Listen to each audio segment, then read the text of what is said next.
Máis asuntos, a digitalización do ensino divide a comunidade educativa que mantén aberto o debate sobre como e cando incorporar as tecnoloxías ás pantallas nas aulas. Sobre este tema tratou o faladoiro que organizaron na Coruña a plataforma Adolescentes Libres de Smartphones e o colectivo Ecoloxistas en Acción.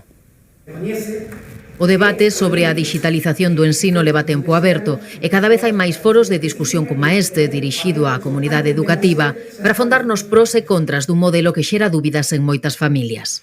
Sí que é verdade que no mundo de hoxe fai falta que os nenos tamén aprendan a buscar información para un proxecto ou calquera cousa, incluso de ofimática, como a facer unha presentación ou calquera cousa así, pero non que nos ten todo o día coordenador no colexio, lendo, estudiando na pantalla. Eso é o que quizás nos preocupa un pouco máis.